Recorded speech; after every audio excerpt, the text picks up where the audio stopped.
everyone, and welcome to the Global Night of Networking Q&A with President Fry. My name is Kieran Vasudevan. I'm a senior at Drexel pursuing my BS-MS degree in chemical engineering. And here with me is a man who needs no introduction at all, President John Fry. Thanks, Karen. Welcome, President Fry. It's great to be here. But you didn't mention a very important thing about your background, is that you're captain of the women's varsity squash team that finished 13th in the country this year. So congratulations to you and all of your teammates. Thank you. Thank you very much. Okay, so the first question is, of all of your accomplishments while at Drexel, which one has given you the greatest satisfaction and why? Submitted by Walter Luchak, Chemical Engineering Class of 48. Obviously, in 5 years, a lot of wonderful things have happened because so many people have pulled together to move this institution forward.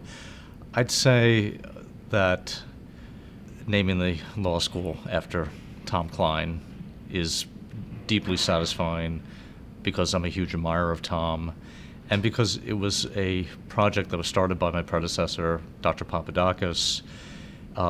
It turned out to be a challenging thing to do because law school enrollments dropped precipitously during the time in which we got the law school off and running. Dean Dennis and his faculty and his staff and his students had formed such a wonderful community, but it was a struggle. And to have Tom come in and make a $50 million gift and really get this law school sort of give it the financial underpinnings that it deserved was really satisfying because I viewed it as a sort of extension of my predecessor's great work, but securing it into the future. And also this is just a wonderful law school faculty and group of law students, and Tom is just such a wonderful, wonderful person. And I remember that great day last September when we announced it. It was definitely one of the highlights. So many good moments here at Drexel, though it's hard to pick one. That's true. That's fantastic. Okay. The second question is, what is the university doing to foster startups that involve Drexel students from all disciplines and commercialization of Drexel-produced innovations? Submitted by Ajit Laroya, Mechanical Engineering Class of 67. I would say that starting with the Charles D. Close School of Entrepreneurship, this gives everyone coming to Drexel, whether a new freshman or a new graduate student, the opportunity to study entrepreneurship, both the theory and then also have the opportunity through the entrepreneurship co-ops to actually engage in the practice of entrepreneurship.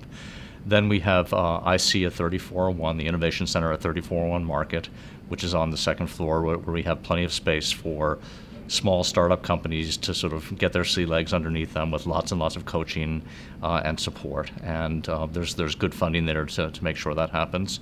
On the first floor of that building is the Excite Center, which is another way in which students who are interested in innovation and may even want to apply that to their own ventures can learn from so many wonderful faculty members who are doing really creative, cutting-edge research, which has lots and lots of translational opportunities.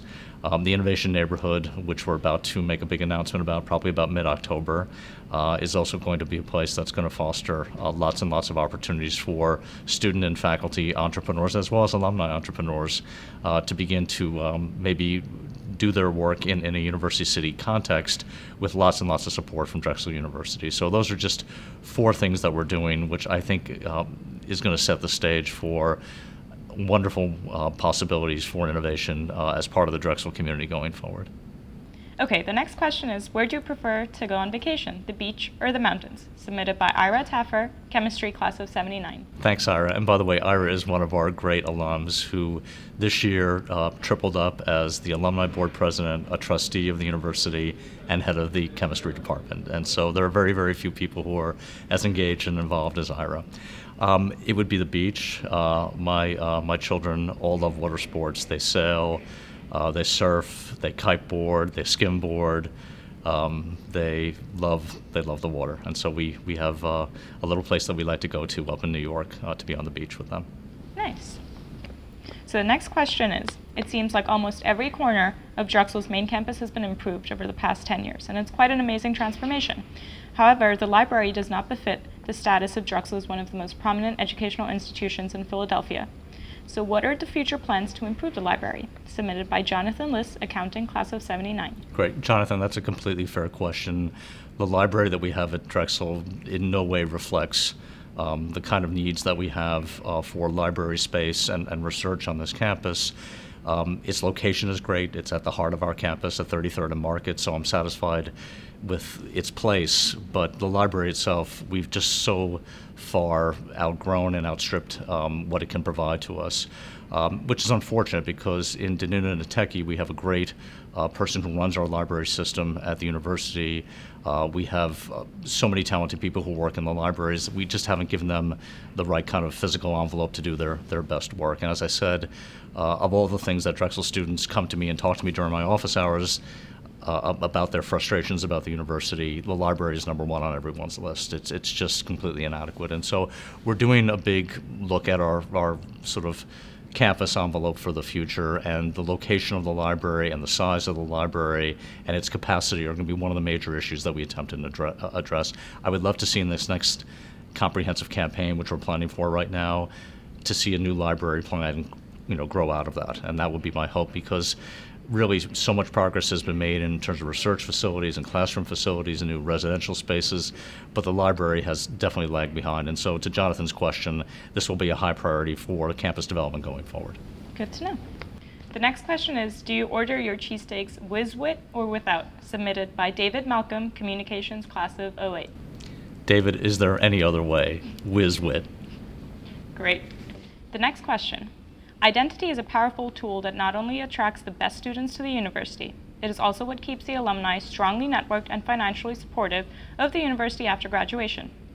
What exactly is the identity of Drexel? Or what would you like the identity to be?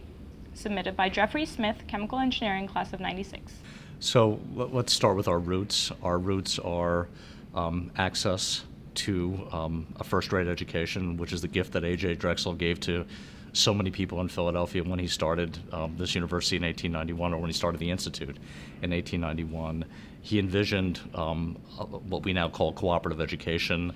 This didn't come along until 1919, but it is the centerpiece of what we do. So an expansion of co-op, both domestically and internationally, is something that we're working on right now. So I think that's part of our roots. I think that there was also this sort of discussion of the continuum between the sort of theory of education and the practice of education, which obviously we do both. We do a lot of theory, we do a lot of research, but we tend at this university to apply our research, to translate it, if you will, to the market. I think we're doing so much more of that right now through some of the programs we talked about in entrepreneurship and innovation. And so that's sort of an extension, I think, of what this identity has been traditionally in the past, is now sort of hypercharged for the future. And then I think in this generation, we've really come to embrace our urban community, particularly our neighbors to the north of Powelton Avenue and Mantua and Powelton Village, a little bit west to West Powelton. And I think that's part of not only being a great cooperative education-based research university with a translational focus, but also being intensely urban. Because I find for our students here, one of the things they really love about Drexel is Philadelphia. They love West Philadelphia, they love the city of Philadelphia, all that it brings to them in terms of cultural amenities and great restaurants and fun things to do. But also I think a growing concern for the fact that we live in a community that has a lot of assets, but also is distressed in many neighborhoods. And I think one of the things that I'm most gratified by during my time at Drexel is to see how our university has reached out and embraced underserved communities that have been struggling for generations, and claim them as our neighbors and our partners. And the work that's going on at the Dornsife Center for Neighborhood Partnerships and the Lindy Scholars Program, so many wonderful things, means that this mission has evolved in ways that I think A.J. Drexel would be so proud and delighted to see. Okay, the next question is, if there was something you could do to make Drexel rank within the top 25 colleges overall in the nation, what would that be, and when could we see the improvement? Submitted by Padma Narayan, Chemical Engineering, Class of '99. So Padma, that's a really profound question, and I think that most university presidents would say, well, all we need is more money, and then we can become top 25. I don't think Drexel will ever spend its way to victory. I actually think the essence of being a top 25 university is already here at Drexel and University City today. And it's some of what I talked about before: cooperative education, translational research, profound connection to an urban community that both has so many strengths but also so many challenges. And I think mostly a culture here of people who are not entitled, who feel grateful to be here, but are ambitious and hungry to move forward. I think if you take a look at our mission and our culture and you look at that holistically, we have the essence of being a top 25 university. Yes, resources, always help, but I think the trajectory that we're on, the progress that we're making, the partnerships that we've formed are moving us in this top 25 direction. Does that happen right away? I can't give you a time frame. It would be a long-term endeavor at the very least. On the other hand, think about how much this university has progressed even in the last 20 years, miles and miles and miles ahead of where we were. And I actually think in the next 20 years we'll be even miles further. We'll be top 25, I'm not sure, but on the other hand, I think that what would make this place great is already here. And it's now a matter of doing more of it with more people and, of course, more support going forward. While the Operation Graduation fundraising program is great for students who are at Drexel and who need assistance, what is the university doing to accommodate more prospective students who are academically qualified but not necessarily financially capable of attending? Submitted by Christopher Thomas, Corporate Communications, class of 2004. Christopher, great question. And I'd say in terms of our contemporary priorities right now at the university, both access and affordability for students from across the socioeconomic range is probably our top priority. It's something that we talk about as student life cycle management, which basically means that we're not just interested in recruiting students to come to Drexel, we're interested in recruiting students who can graduate from Drexel. And of course that means they have to have the academic capabilities and the sort of energy and fortitude that it takes to, excel in a fast-paced, quarter-based cooperative education system in a very busy city on a very busy campus.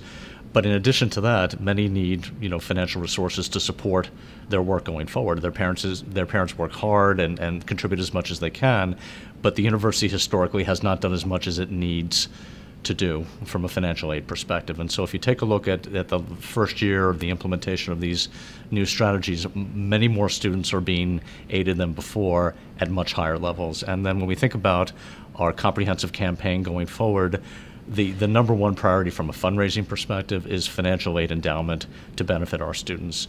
And so again, this will be another longer journey for us, but right now the results in just 1 year of putting this new financial aid strategy in place with the freshmen who are arriving in about a week, I think that it's already clear that more and more of these dollars are flowing to students who need them, and I suspect that not only are they coming here because of that, but they'll graduate because of that. That's great. The next question is, civic engagement has always been a key priority of yours. In what way do you want Drexel to have the most impact on the community? Submitted by Matt Geraci, Business Administration, class of 2009. That's another great question, Matt. And I would say that in the end, I would like our local community, particularly people who live in Mantua and Powelton Village and West Powelton, to look at our university as a true partner in ways in which they can grow their community and in ways in which they can take advantage of what Drexel has to offer as well. And I think that in many cases we had an uneasy town gown type of relationship a number of years ago. I think that's really changed and transformed. Obviously, the Dornsife Center for Neighborhood Partnerships in Mantua, at 34th and Spring Garden, is a very visible, tangible symbol of our outreach and our urban extension efforts on behalf of the community. But what I've noticed more recently is how, when you look around this campus, you see more and more of our neighbors taking part in the activities that we're doing here, and how many more of our students in particular are engaged in really meaningful ways and consistent ways over their years at Drexel in the community. And I think it's beginning to break down those barriers and to replace that with something that is really rich and meaningful for both sides. And so I like everything else, these things take a while to occur, but this is so good for the soul of this university. It's great for the experience of our students. It's also great for our community to see what a great place and partner they have in Drexel, and for us to take advantage of all the things that our community offers to us in terms of just wonderful traditions and things we are starting to do together that I don't think we even knew existed before. Next question is, how do you see higher education meeting the demands of increased accountability and value from students and government? Submitted by Nancy Barker, Nursing, class of 2010. Well, Nancy, this is the question for this generation of higher education leaders, because there is in many cases deep public skepticism about how dollars are being utilized at these institutions. Drexel is a place that I think shows a very, very clear return on investment for students and their parents and families. If you take a look at our job placement rate, mostly because of the wonderful co-op experiences that our students have, if you take a look at the economic impact that this university is having not only in West Philadelphia but throughout the greater Philadelphia region, if you take a look at the kind of production of patents and research that's turned into commercializable activities, Drexel is a highly, highly productive place. And then also on top of that, we really squeeze our dollars as hard as we can to make sure that in addition to a lot of fundraising that we do because people are entrusting us with their philanthropic resources, we're showing them that we can spend that money wisely. And so I think higher education in general is really being questioned about this. At Drexel, we work really, really hard to make sure that when people invest tuition dollars or philanthropic dollars or federal dollars into our work, we can show them what they get in return. And I think we have a really good story to tell. The next question is, doesn't the strategy of reducing the number of freshman applications do more harm than good? Can you elaborate on the benefits of this strategy and what foreseeable impact it could have on national rankings? Submitted by Chris Berland, Law, Class of 2009. So we made a really dramatic change in the way in which we recruit our freshman students, and we've gone from a mass marketing approach where we sent out basically sort of pre-filled out applications to many students and basically required them only to hit the respond button. There was no fee, there was no essay. It was kind of a mass marketing approach. And while that brought us in excess of 54,000 applications, I'm not sure it really brought us applicants who knew why they were applying to Drexel, other than it was easy and it was free. So fast forward to today, we have about half the number of applications, and we did that voluntarily by cutting out the mass marketing approach and replacing it by using the good old-fashioned way, which is getting on campuses, high school campuses, across the country and internationally as well, visiting, guidance counselors, visiting principals, especially visiting students and their parents, and talking to them about the benefits of a Drexel education. That took a lot of shoe leather, it took a lot of time, a very, very different approach to recruiting.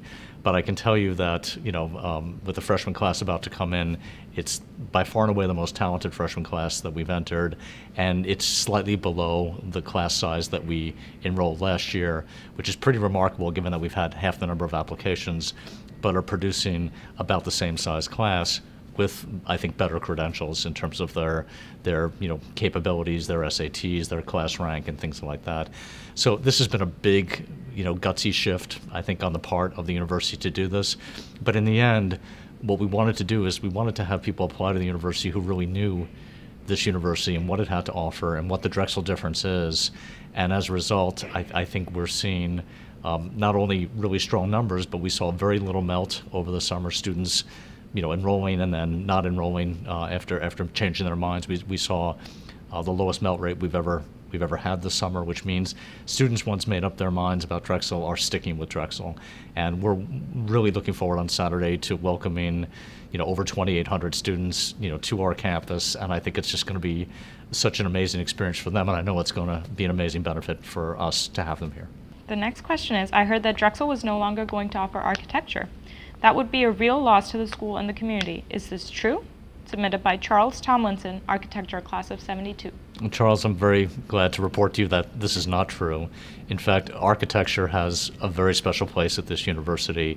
You went through that experience, and so you know how hard these students work. They basically sort of move into their studios and sort of live there, week in and week out, and they produce amazing work. I went to the senior show this year, and there was also a retrospective show of students who had been students in architecture who had submitted projects in years past, and it was a sort of history of what they had produced. So many talented architects in Philadelphia, throughout the region, across the country, and internationally have had the benefit of a Drexel architecture education. May it be that way forever. Okay. The next question is, how does the university plan on continuing to offer students, even those from smaller programs, strong co-op opportunities with an ever-struggling economy? Submitted by Edward Doran, Management Information Systems, Class of 15. Edward, I would have thought especially since 2008, that the co-op opportunities that we offer our students would have been diminished to some degree, just given the way in which the economy has contracted and the uncertainty that many employers face. It's been quite the opposite. I think we're in excess of 98.5% of our students, getting co-ops that are among their first choices. And so I think that in a way, it's been almost recession-proof, because think about it, you're an employer.